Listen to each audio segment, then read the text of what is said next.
to Danielle Steele myself. Wanda, what are you doing here? Well, I was catering a get-together for the Alumni Association. I thought, well, what I will do is I will find my favorite co-ed, and I will offer to drive her home if she can put down Mr. Dickens. Woo! Wanda, why are you so nice to me? I'm a nice person. You are, you know.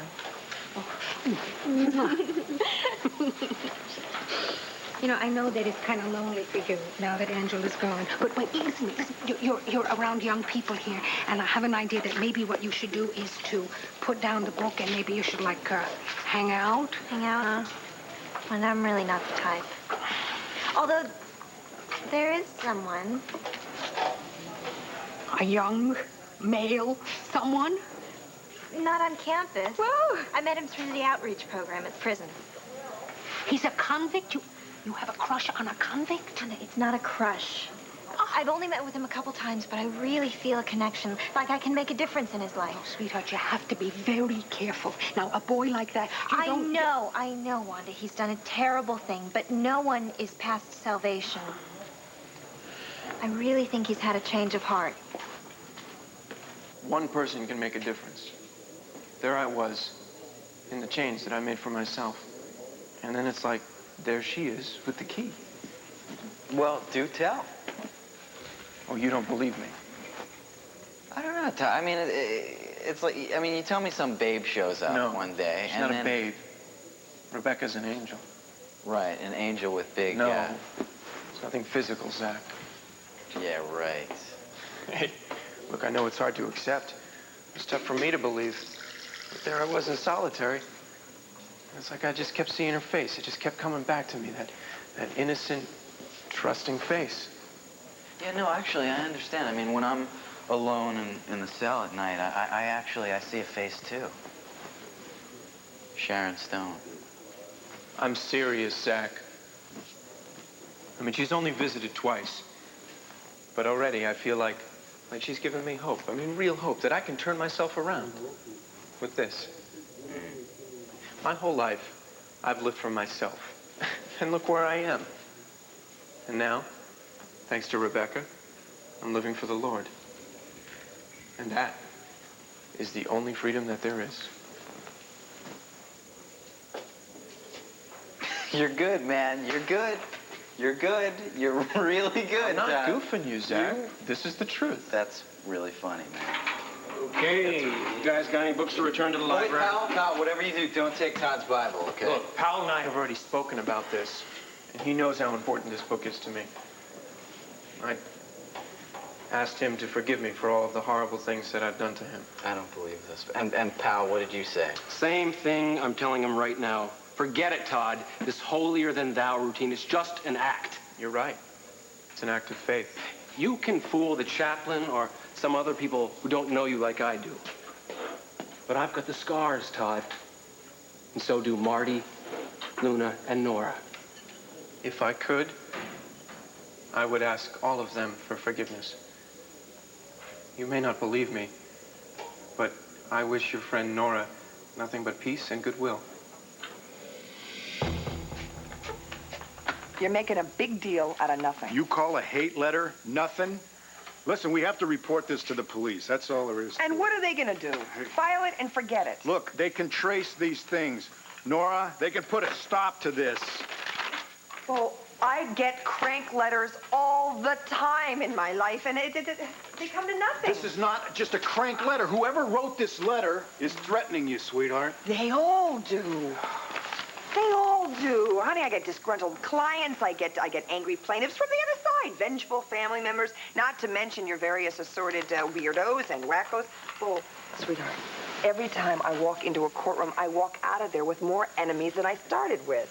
That's why you have to cover your back, counselor. No, that's why I ignore them. And you know what? They go away. Yeah? Well, what if this guy doesn't? What if this is the one guy that means it? Sweetheart, we've got so many things that we have to worry about.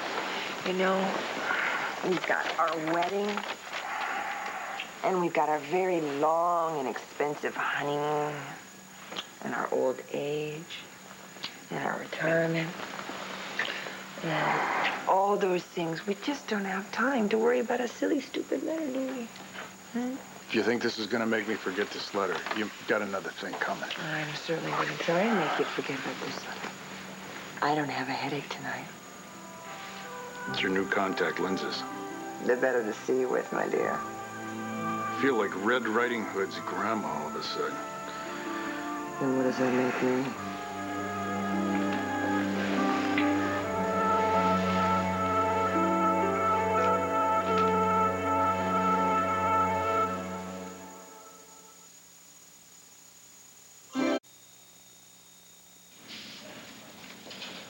Blanchard. Yeah.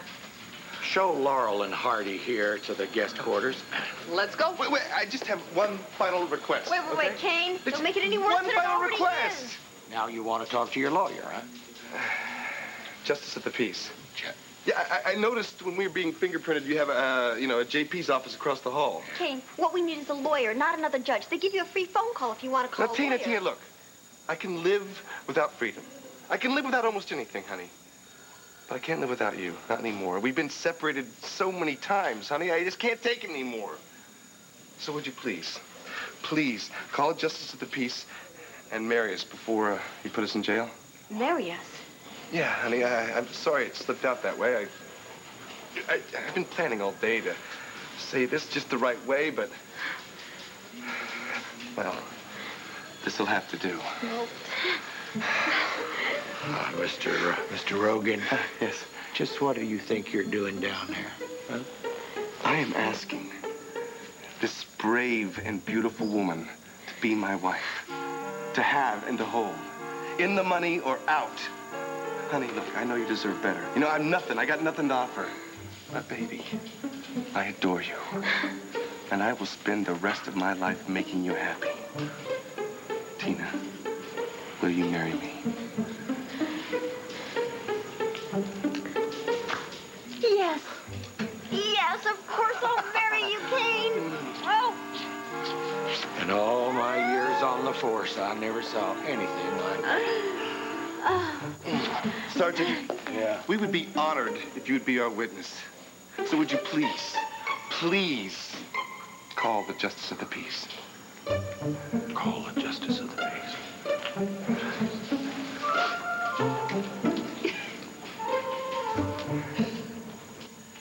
I'm serious, Dad. You try to get yourself some rest tonight, okay? Impossible, even if I could sleep.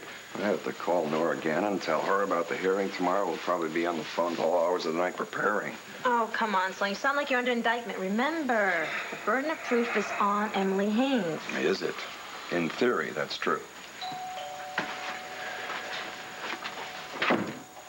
Hello, Andrew. I know it's late, but good. I was hoping to find your father here. Mother, don't start. Kathy, I'm here to lend moral support.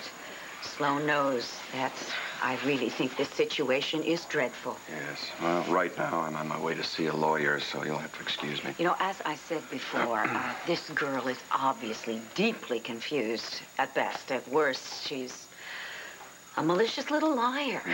I can't blame you for standing up to her the way you did at Wanda's. What happened at Wanda's? Oh, nothing important. She practically flaunted her accusation in his face. I don't blame you at all for grabbing hold of her and practically... Dorian, I didn't grab her. You didn't provoke her. No. It's not that he assaulted her. I mean, somebody has got to question this girl's motives before the university steps in. It's a little late for that. Oh? There'll be a preliminary hearing tomorrow morning at College Hall.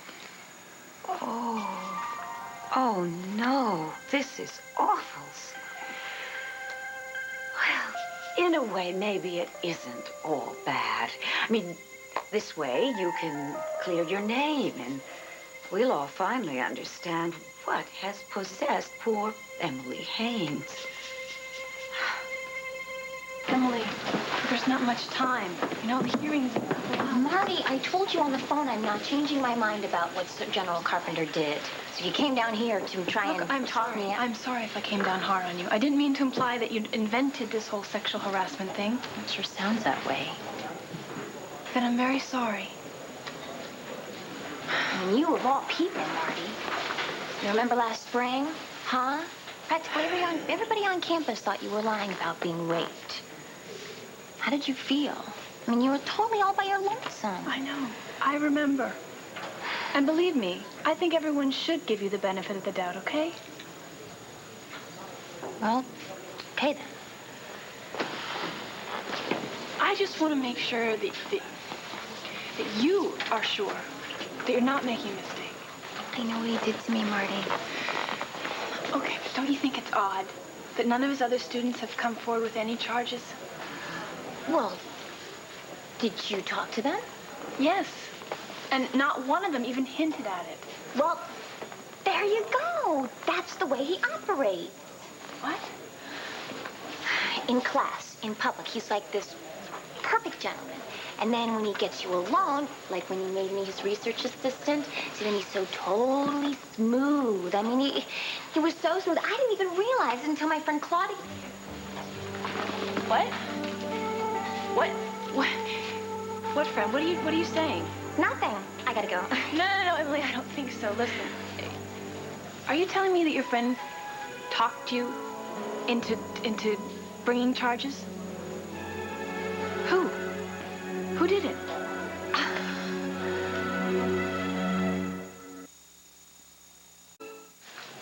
Nobody talked me into anything. But you just said something about your friend. I have a friend, okay? A friend who's helping me through this nightmare. Well, who is she? I mean, it is a she, isn't it? It doesn't matter. All that counts is that my friend believes in me. I wish you would. You know Marty, don't you? And Emily, they're in my world politics class. But I really don't know them. I mean, I'm not in the in crowd. You go and you put yourself in. Wanda! It is all very well and good to go and volunteer in a prison, but you should know people that are on the other side of the bars. You know what I mean? Wanda, these girls grew up with the right clothes and the right cars and real families and homes. You know something? When I'm in that prison, I feel like I have more in common with those inmates. No, sweetheart, you are not a criminal. You are good through and through. But I am an outcast, like they are in that prison. And I think that's why we understand each other so well.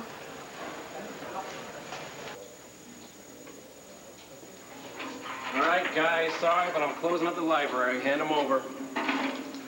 Well, it's all right. I know how it ends anyway. Okay. No problem. Soon I'll be getting my own copy, and then I'll never again have to be without the word. Zach, if I were you, I wouldn't stick too close to him tonight, just in case lightning strikes. Oh, you're wrong about me, pal. I really have changed. Sooner or later, you'll see that. You know what I see, Todd? I see a guy who thinks being born again will get him an early parole.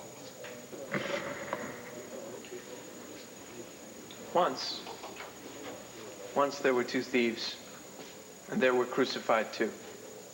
But even they were saved. I believe in deliverance. And I believe in the power of prayer. And I pray that you and I can be friends, pal. Remember what I said, Zach. Lightning. Right. This world's full of doubting Thomases, pal. And doubting Zachs. Well, you'll come around. So will he. Well, say one for me, buddy. Oh, wait, Zach. I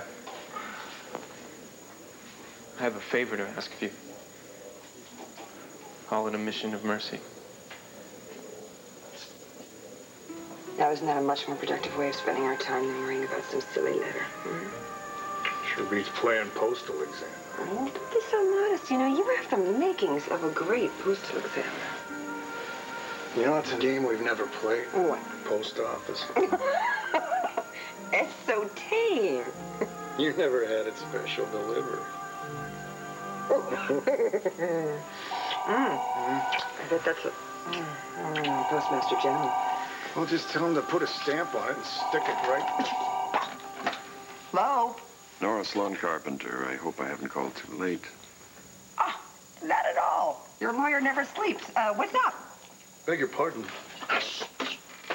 I think I've called it a bad time. Oh, no, not at all, not at all. I mean, if he could. What can I do for you? The university has called for a preliminary hearing tomorrow morning. I thought we should talk. Tomorrow morning? Yes. Sloan, I am your lawyer. There is no way you're walking into that meeting without me. Well, thanks, Nora. How soon can you get over here? I'm on my way. Sweetheart, I'm sorry, but... I know. Oh, thank you, Bo. That's the story of my life. Sloan, I don't quite understand why you're calling Nora Gannon. He needs the best lawyer he can find when he faces the board tomorrow. But you're innocent. Why complicate matters? No, Dorian. I felt the same way. But my dad is going to go in there ready to fight, right? And a lawyer's going to make sure that he can do that. Yes, of course, you're right. Dorian, if I haven't done so, I'd like to thank you for not exploiting this story in your paper. Oh, please, don't thank me. I just wish that there was something more that I could do to bring this dreadful situation to an end. Come on, Dad, I'll walk you out to the car. Yeah. Okay. Good night. Night.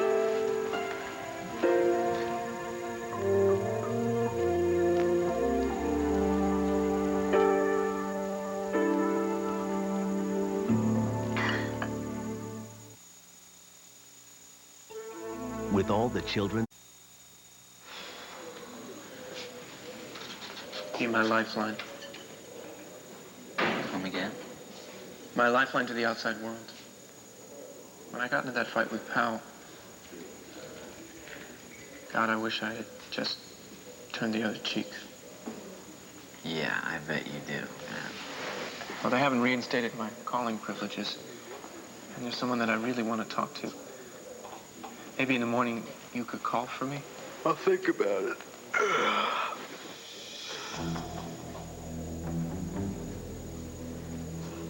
I really need you to do this. Okay, I'll do it. Thanks, Zach. I always knew I could count on you. Womb to tomb. Right, womb to tomb.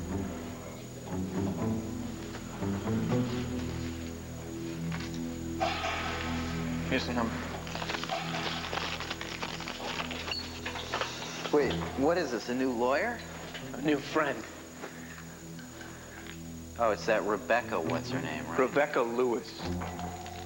Plain, simple name for a beautiful soul.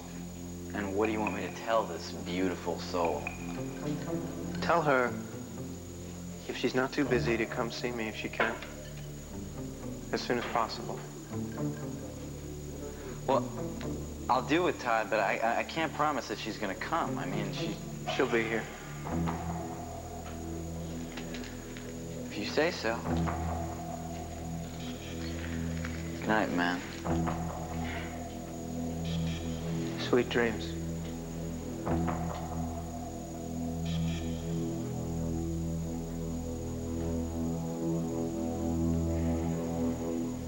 If Sloan believes me, why can't you? Maybe because I've known you longer than he has. Oh. Now, why didn't you print this story, Mother? We both know the sexual harassment charges make good copy. Because I have an ounce of journalistic integrity. In fact, I'm thinking of printing a front-page editorial urging my readers not to believe any of Miss Haynes's accusations until they have been proven. You do that for Sloan? I told you, I have journalistic integrity. However, I'm not quite ready for seeing to it. A part of me would love to trash the good general in The Intruder. But, as I told you a month ago, I've made my peace with Sloan and with his book. You've really forgiven Sloan for what he wrote about you. Forgiveness does not come easy to me. But loving my daughter does. And I wouldn't want to drag your baby's grandfather's good name through the mud. Thank you, Mother. Oh, sweetheart, thank you. Thank you.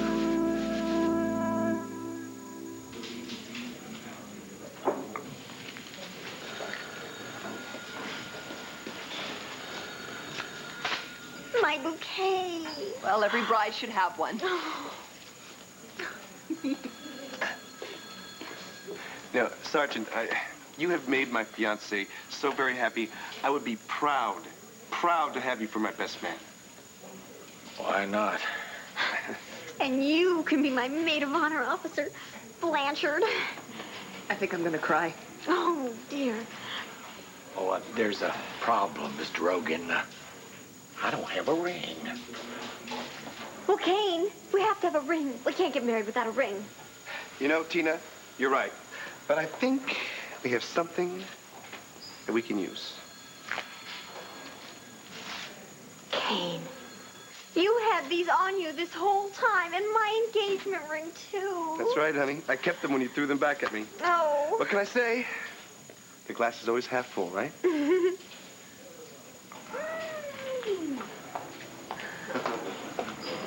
Is this the couple, Sergeant? Oh, yes, sir, Judge. Officer Blanchard and me, we're going to be the witnesses. Then let's get to it, shall we? You ready, sweetheart? Ready. In accordance with the laws of the Commonwealth of... Sam, what's wrong? Well, it's so sweet. It's just so beautiful. You know, I hate to think of you kids getting hitched and then separated. I'd never be able to live with myself. I'm dropping the charges. Oh, Sam. Sam, I love you. I love you too, Sam. Oh. We're free. We're free, honey. We're free. Say it again. We're free. Yeah. We can call Vicky. That'll be, collect the course, Sergeant. And then she could wire us some money, and then we can get on the next flight home. Home. Yes. My second favorite word. Excuse me, but what about the wedding? You're still getting married, aren't you?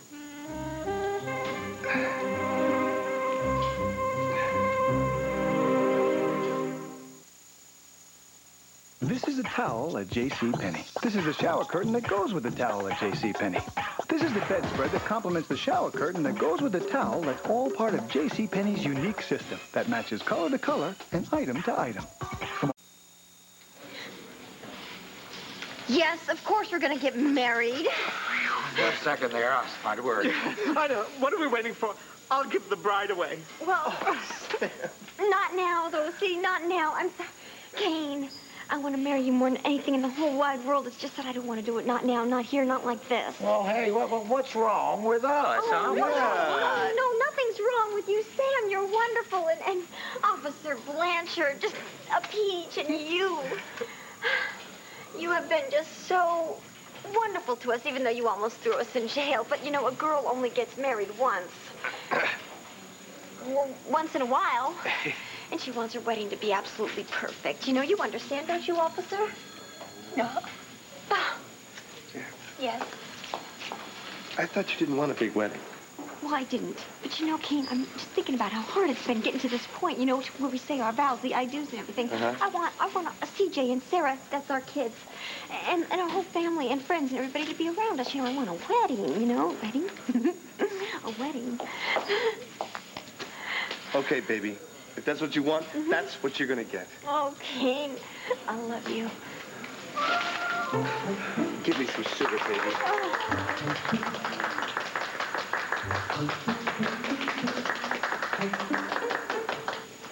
I don't have to tell you anything, Marty. Hey, look, I gave you my word.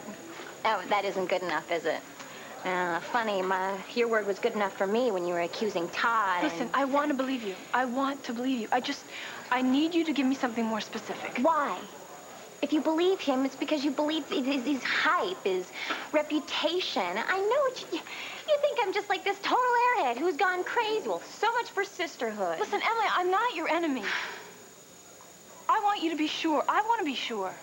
I don't want you to humiliate yourself tomorrow. I'm not going to humiliate myself.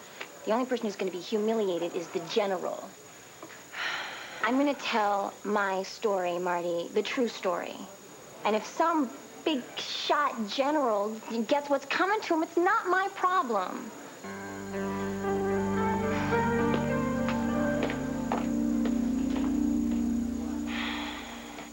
Well, I mean, it's not that bad, Sloan. The meeting's not until 11 o'clock tomorrow morning. And time is ticking away. All right. It doesn't give us a lot of time, but it does give me enough time to prepare you for the kinds of things that Emily Haynes might think to say against you. Now, I want to rehearse you. And every miserable, incriminating, nasty, disgusting thing that Emily might even think she could possibly say against you. And I want you, Sloan Carpenter, to take it like a man. I want the Board of Trustees to see a man who is not defensive, a man who has nothing to hide. Well, I'll play it your way. Coach me. I just wonder if there's any way to plan or prepare for the fallout from a hearing like this. Okay, well, let's just get one thing straight. You're going to win. But no matter what the ruling, my reputation will suffer. If I'm found innocent, people will still wonder, did he or didn't he? If I'm found guilty, I just don't know what I'll do. Don't thank me. I'm only following my conscience, and yes, I do have a conscience, Anne. No, look, Dorian, I never said you didn't. Mother, I can't tell you how great this makes me feel. And the editorial you're going to print, it's going to make a world of difference. Darling, I really do wish there was something more that I could do. I don't want my grandchild thinking bad things about Grandpa Sloan. Whoa, what's that I hear? Oh, a big thank you, Grandma. Oh, please. Enough with the thank yous. I think we all ought to get our rest tomorrow so that we can wave the flag of victory for General Sloan Carpenter. Good night, darling. I love you, Mom. And I love you, Cassie. Andrew, you take good care of her. Well, take good care of both of them. No, I will.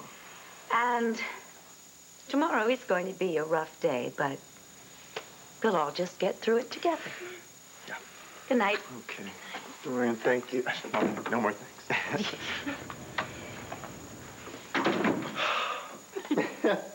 I'm telling you, I live to be 1,000,000 years old. Your mother will never cease to amaze me. No, that makes 2 of us. No. That makes 3 of us.